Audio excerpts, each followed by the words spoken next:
വിചാര കേന്ദ്രവും ഇതേ ആവശ്യം ഉന്നയിക്കുന്നത്. പാർലമെന്റ് സമ്മേളനം ആരംഭിക്കുന്ന ദിവസം തന്നെ ഇത്തരത്തിൽ ഒരു നീക്കം നടത്തിയതിന് പിന്നിൽ ആരാണ് എന്ന് കൃത്യമായി കണ്ടെത്തണം. അത് കണ്ടെത്താനായി CBI അന്വേഷണം വേണമെന്നൊരു ആവശ്യമാണ് ഇപ്പോൾ ഭാരതീയ വിചാര കേന്ദ്രം ഡയറക്ടർ R. സഞ്ജയൻ പ്രസ്താവനയിലൂടെ അറിയിക്കുന്നത്.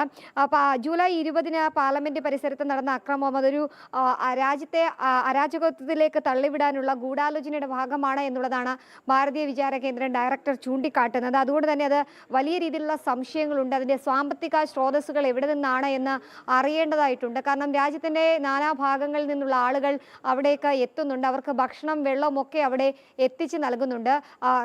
സാമ്പത്തിക സ്രോതസ് പലയിടങ്ങളിൽ നിന്നായി വരുന്നുണ്ട്.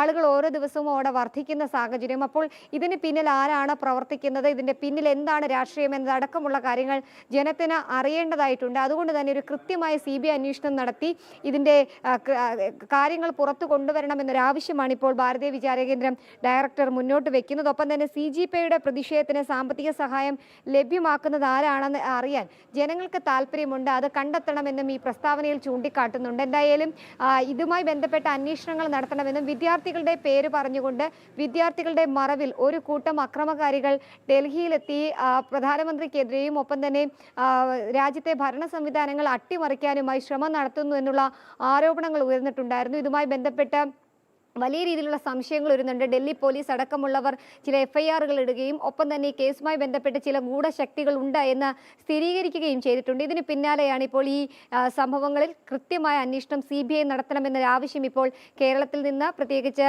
ഭാരതീയ വിചാര കേന്ദ്രത്തിൻ്റെ ഭാഗത്തു നിന്ന് ഉയരുന്നത്. സംശയങ്ങൾ അടക്കമുള്ള കാര്യങ്ങൾ ദൂരീകരിക്കണം എന്നുള്ളതാണ് ഈ ഭാരതീയ വിചാര കേന്ദ്രം ഡയറക്ടർ സഞ്ജയൻ ഇപ്പോൾ ആവശ്യപ്പെടുന്നതായാലും അദ്ദേഹം പ്രസ്താവനയിലൂടെ അറിയിച്ചതിന് പിന്നാലെ ഇതുമായി ബന്ധപ്പെട്ടുള്ള തുടർ നടപടികളും അദ്ദേഹം ആരംഭിച്ചിട്ടുണ്ട് എന്നുള്ളതാണ് നമുക്ക് മനസ്സിലാക്കാൻ സാധിക്കുന്നത്. ആര്യ, വ്യക്തമാണ്. ഡൽഹിയിലെ CJP അക്രമങ്ങളിൽ CBI അന്വേഷണം ആവശ്യപ്പെട്ട ഭാരതീയ വിചാര കേന്ദ്രം ജൂലൈ 20-ന് പാർലമെന്റ് പരിസരത്ത് നടന്ന അക്രമം രാജ്യത്ത് അരാജകത്വം അടക്കമുള്ള ഗൂഢാലോചന നടത്തണമെന്ന് ചൂണ്ടിക്കാട്ടിയാണ് പരാതി നൽകിയിരിക്കുന്നത്. എന്തായാലും ശാലിനിയാണ് കൂടുതൽ വിവരങ്ങൾ നൽകിയത്. മറ്റു വാർത്തകളിലേക്ക്. നീറ്റ് പരീക്ഷാ ചോർച്ചയിലെ വിദ്യാർത്ഥി പ്രതിഷേധത്തെ ചില ശക്തികൾ ഹൈജാക്ക് ചെയ്തെന്ന് BJP സംസ്ഥാന അധ്യക്ഷൻ രാജീവ് ചന്ദ്രശേഖർ.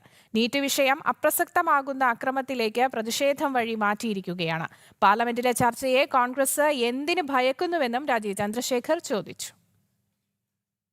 നീറ്റ് പരീക്ഷാ ചോർച്ചയിൽ വിദ്യാർത്ഥികൾക്ക് പ്രതിഷേധിക്കുവാനുള്ള അവസരമുണ്ടെന്ന് BJP സംസ്ഥാന അധ്യക്ഷനും MLAയുമായ രാജീവ് ചന്ദ്രശേഖർ. സംഭവിച്ചത് ഒരു കുറ്റകൃത്യമാണ്. കുറ്റവാളികൾക്കെതിരെ നടപടി ഉണ്ടാവുകയും ചെയ്യും. എന്നാൽ രാജ്യതലസ്ഥാനത്ത് വിദ്യാർത്ഥികൾ നടത്തുന്ന പ്രതിഷേധത്തെ ചില ശക്തികൾ ഹൈജാക്ക് ചെയ്തുവെന്നും നീറ്റ് എന്ന വിഷയം ഇല്ലാതാക്കി പ്രതിഷേധത്തെ അക്രമമാക്കുവാനുള്ള നീക്കങ്ങളാണ് നടക്കുന്നതെന്നും രാജീവ് ചന്ദ്രശേഖർ പറഞ്ഞു. കുട്ടികൾക്ക് അവരെ സങ്കടവും അവർക്ക് പ്രൊട്ടസ്റ്റ് ചെയ്യാൻ ഉള്ള അവകാശം ഈ സർക്കാരും ഞങ്ങളെ പാർട്ടി സമ്മതിക്കുന്നു. അത് ആദ്യം മുതൽ പറയുന്നതാണ്. അവരുടെ പേരിൽ ആ പ്രൊട്ടസ്റ്റിൻ്റെ മുതലെടുത്ത് ചില ഇൻട്രസ്റ്റ്, ചില ഫോഴ്സസ് അവിടെ ആ പ്രൊട്ടസ്റ്റിനെ ഹൈജാക്ക് ചെയ്യുന്നു. വിഷയം നീറ്റല്ല, നീറ്റ് മാറ്റിവെച്ച് നരേന്ദ്രമോദിജി ഒരു ഡെമോക്രാറ്റിക്കലി എലക്റ്റഡ് പ്രധാനമന്ത്രി, അദ്ദേഹത്തിൻ്റെ ഡെമോക്രാറ്റിക് മാൻഡേറ്റിനെ അട്ടിമറിക്കാൻ ഒരു ശ്രമം. നീറ്റ് പരീക്ഷാ ചോർച്ച ഉണ്ടായ സമയത്ത് രാഹുൽ ഗാന്ധി എവിടെയായിരുന്നുവെന്നും BJP അധ്യക്ഷൻ ചോദിച്ചു. ജനാധിപത്യ രീതിയനുസരിച്ച് പാർലമെന്റിൽ എല്ലാ വിഷയങ്ങളും ചർച്ച ചെയ്യുവാനുള്ള അവകാശമുള്ളപ്പോൾ കോൺഗ്രസ് എന്തുകൊണ്ടാണ് അതിൽ ഭയക്കുന്നതെന്നും രാജീവ് ചന്ദ്രശേഖർ വിമർശനമുയർത്തി. സ്റ്റുഡൻസ് അവിടെ പോയി പ്രൊട്ടസ്റ്റ് ചെയ്യുമ്പോൾ രാഹുൽ ഗാന്ധിയോ പ്രിയങ്ക ഗാന്ധി അവിടെ പോയില്ല. എന്തുകൊണ്ട്?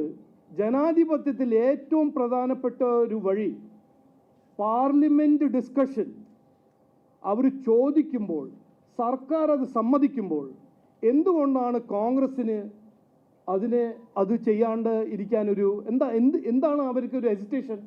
യുവതലമുറയ്ക്കായി രാജ്യത്ത് ഏറ്റവും കൂടുതൽ പദ്ധതികൾ നടപ്പാക്കിയത് നരേന്ദ്രമോദി സർക്കാരാണെന്നും അദ്ദേഹം കൂട്ടിച്ചേർത്തു. 2013 വരെ 80% യുവാക്കൾക്ക് വിദ്യാഭ്യാസം പോലും ലഭിച്ചിരുന്നില്ല. ഈ സാഹചര്യത്തിൽ നിന്ന് തൊഴിലവസരവും വിദ്യാഭ്യാസ അവസരങ്ങളും വർദ്ധിപ്പിച്ച് യുവജനതയുടെ വളർച്ചയ്ക്കായി പ്രവർത്തിക്കുന്ന സർക്കാരാണ് രാജ്യം ഭരിക്കുന്നതെന്നും രാജീവ് ചന്ദ്രശേഖർ വ്യക്തമാക്കി.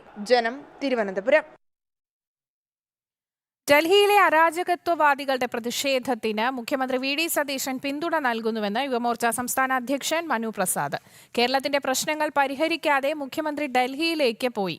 അരാജകത്വം സൃഷ്ടിക്കുന്ന കൂട്ടർക്ക് വേണ്ടി നേതൃത്വം നൽകുന്നു. മുഖ്യമന്ത്രിയുടെ